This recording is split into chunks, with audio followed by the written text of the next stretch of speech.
When my husband discovered that I wouldn't inherit my father's property, he shouted at me, saying, "You can't inherit the property. I have no use for you anymore. I want a divorce immediately."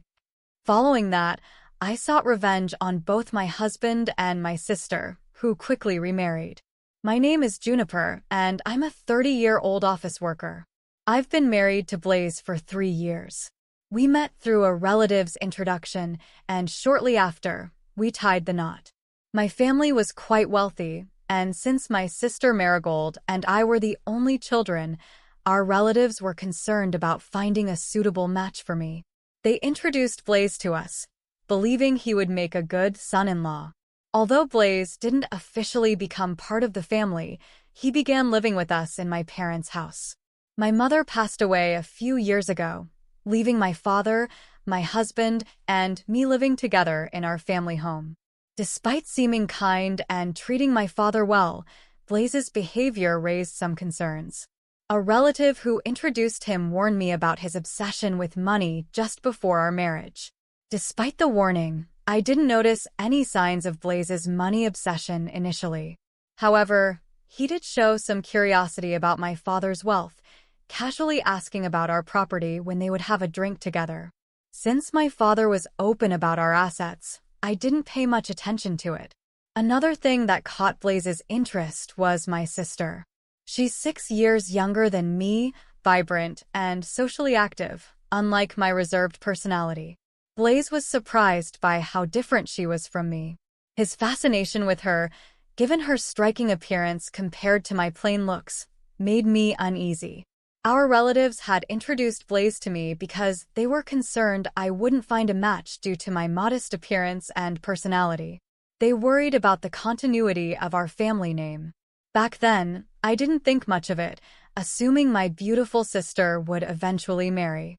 However, I later understood why our relatives were concerned. My father had spoiled my sister, allowing her to pursue higher education without clear goals. Despite my mother's efforts to encourage her to find a job, my father insisted on supporting her financially. After completing vocational school, my sister briefly worked at my father's friend's company but quit after 6 months, claiming she couldn't utilize her talents there. This excuse shocked me, revealing her lack of motivation to work. My sister, who hadn't even held a job for 6 months, acted as though she understood everything about her work, leaving my mother and me astonished. Yet, my father seemed to believe her and swiftly found her another job. Shortly after starting her new job, my mother fell ill and was hospitalized. During her hospitalization, my sister visited her daily, taking time off work. Eventually, she quit this job too, claiming she would take care of our sick mother. However, her idea of caregiving involved merely chatting with our mother or staring at her phone in the waiting room. Meanwhile, I had to handle tasks like getting our mother's laundry and replacing it with clean clothes during her hospital stay, while my sister was of no help at all. Despite my mother possibly finding solace in her company, her condition deteriorated to the point where she could no longer converse. 2 weeks after her condition worsened, our mother passed away. Following our mother's death, my sister started working part-time and moved out to live alone. However, her part-time income wasn't enough to cover her expenses, so my father covered her rent and utility bills. It appeared she spent her earnings on leisure activities. When her income fell short, she turned to our father for an allowance. While our mother was alive, she had been stringent with my sister, so our father hadn't given her any allowance. But now, he freely handed her money whenever she asked. Initially, I didn't see an issue if both my father and sister were content with this arrangement. Even after I got married and moved in with my husband, my father continued providing my sister with an allowance. Unbeknownst to me, my sister also asked my husband for money, which he willingly gave, fearing I'd be jealous if I found out. My sister chose to work part-time sporadically, relying on funds from our father and my husband. However, her carefree lifestyle was disrupted when our father fell ill and was hospitalized. I juggled caring for him during my work breaks, But my sister never showed up at the hospital. Instead, she began demanding money from me over the phone. She angrily asserted, "I've been getting money from Dad every month, so I want you to keep giving it to me. After all, the rent and utilities are all being withdrawn from Dad's account." This revelation shocked me, and though I wanted to hang up on her, I couldn't ignore her plea for help. I inquired about the amount she had been receiving from our father, urging her to find a job to support herself. My sister responded grumpily, "You're so annoying. I've been getting $2,000 a month, and that's not including rent and utilities, by the way." Her boastful attitude about the amount she received shocked me. I worried that if our father continued giving her so much money, she'd lose any motivation to work. Initially, I didn't consider it much of a problem to provide my sister with money, believing our father would recover quickly. However, his sudden worsening condition left me deeply shocked. During this challenging time, I sought my husband's support, but he rarely visited the hospital, citing work as his excuse. When he did visit, he'd ask inappropriate questions like, "Your father's inheritance must be huge, right? Since you and your sister are the only heirs, are you going to split it in half?" I was speechless in response to his focus on the inheritance, realizing what our relatives had meant about his obsession with money and feeling disgusted. When my sister received a call, I explained our father's critical condition, but she only seemed concerned about her allowance, saying, "Make sure you pay me my monthly allowance. I can't survive without that money." Her selfish response angered me, especially considering the faint male voice I overheard, leaving me with a bad feeling. About a month later, our father passed away, and neither my sister nor my husband were present during his final moments. Reflecting on my mother's funeral, I understood the weight of funeral preparations. Yet, neither my sister nor my husband offered any help, and my sister didn't even attend. Although my husband did show up at the funeral, he disappeared afterward, claiming he had work. A relative who introduced us noticed his absence and questioned me about it, expressing concern over the chief mourner's absence. Once the funeral concluded, my husband grinned and asked about the inheritance, showing his true colors as our relatives had warned. Disappointed by his lack of empathy, I gave him an evasive answer, stating that my sister would inherit everything. His reaction was immediate, yelling, "What? You can't inherit any property? I don't need you anymore. Let's divorce right now." Feeling a mix of anger and disbelief at his callousness, I struggled to process my emotions amidst the whirlwind of the funeral's aftermath. My husband's sole focus on inheritance left me questioning our marriage and feeling profoundly disappointed in him. Feeling equally frustrated, I shot back, "Let's do it. You only married me for your father's inheritance in the first place. I'll divorce you." With determination, I pushed the prepared divorce papers in front of my husband. Seemingly taken aback, my husband signed the papers without much resistance. After his swift departure, I wasted no time and headed straight to City Hall to submit the divorce papers. Finally free from my terrible marriage, I felt a sense of relief wash over me. However, my ex-husband wasted no time in moving on. The very next day, he submitted his marriage registration with my sister, eager to pursue what he believed to be a lucrative inheritance. A few days later, he called me, still under the mistaken belief that my sister would inherit everything. I had been waiting for this moment. Refusing to reach out to him first, I responded in a businesslike manner, agreeing to meet at my place to discuss the inheritance procedure. Blaze, my ex-husband, was thrilled at the prospect of receiving a substantial inheritance and eagerly hung up the phone. But little did he know, I had a surprise in store for him. Over the weekend, both my ex-husband and my sister, Marigold, came to our parents' house. They were surprised to find that I had already consulted a lawyer. Despite their initial confusion, Blaze quickly convinced himself that legal counsel was necessary for handling a large inheritance. However, their optimism was short-lived as the lawyer presented evidence of Blaze's infidelity. Photographs clearly showed Blaze leaving Marigold's house on multiple occasions, dated before our divorce. Suddenly, talk of inheritance shifted to discussions of compensation, leaving both Marigold and Blaze speechless. Blaze attempted to downplay the situation, claiming that compared to the inheritance, the compensation was insignificant. He readily signed the documents acknowledging the claim, only to be met with a firm reminder from me that he would indeed pay for his actions. As Blaze's anger simmered, Marigold was shocked to hear that her supposed inheritance was zero. Her outburst prompted Blaze to demand his share, insisting that there was no way the inheritance was non-existent. However, the lawyer calmly stepped in to explain the situation to the disgruntled pair, setting the stage for a tense negotiation. It became evident that Marigold, despite being my late mother's daughter from a previous marriage, couldn't legally inherit my father's estate. This was because she hadn't been legally adopted by my father, and thus, there was no formal parent-child relationship recognized by law. I reminded Marigold of this fact, explaining that although she might not remember due to her young age at the time, I vividly recalled our parents' remarriage when I was 7 years old. I had welcomed her as my sister with open arms, never anticipating that she would later become involved with my husband. Our parents had each brought a child into the marriage, with my mother treating Marigold as her own and my father showing her special care. However, they chose not to legally adopt Marigold, perhaps to avoid complications regarding inheritance.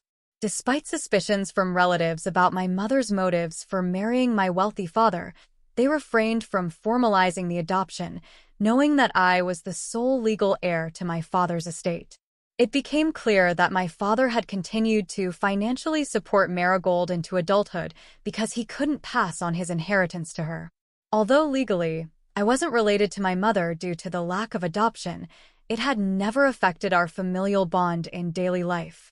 However, my sister learned the truth about our parents' remarriage for the first time that day, which added another layer of complexity to the situation. As my ex-husband realized the gravity of the situation, his face turned from red to pale. He signed the documents acknowledging his liability for damages when he couldn't claim the inheritance he had anticipated from my sister. With a mixture of amusement and satisfaction, I revealed that my earlier claim about my sister inheriting billions was a fabrication meant to retaliate against his infidelity. Furthermore, I clarified that our father's estate was nowhere near the claimed amount, and my sister's inheritance was non-existent. My sister, who had been silent until then, panicked about her financial situation, asking if I would support her. However, I firmly reminded her that she now had a dependable husband and should rely on him instead. Despite her hopeful glance toward my ex-husband, he declined, citing his own financial struggles and the need to pay damages. Following the discussion, my ex-husband and sister left, their heads hung low.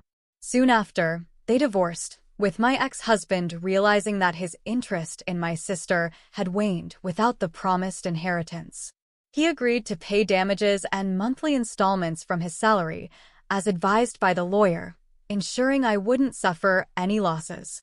My sister, now without our father's support, struggled to make ends meet with part-time work and eventually filed for bankruptcy.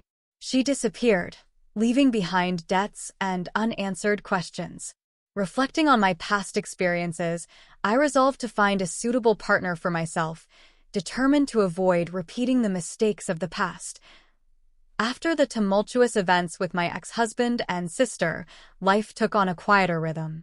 I found solace in the familiar surroundings of my childhood home, now occupied solely by me. Though the house echoed with memories of happier times, it also held the promise of a fresh start. As I navigated through the aftermath of my divorce and my sister's financial troubles, I began to rediscover myself. I delved into my work with renewed focus, finding fulfillment in my career and the independence it afforded me. Yet, amidst the daily grind, there lingered a longing for companionship and the warmth of a loving partnership.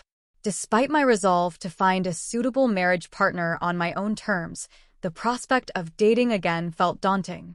The scars of past betrayals still stung, casting a shadow of doubt over new beginnings. However, I refused to let fear dictate my future. With cautious optimism, I ventured into the world of modern dating, armed with lessons learned and a newfound sense of self-assurance.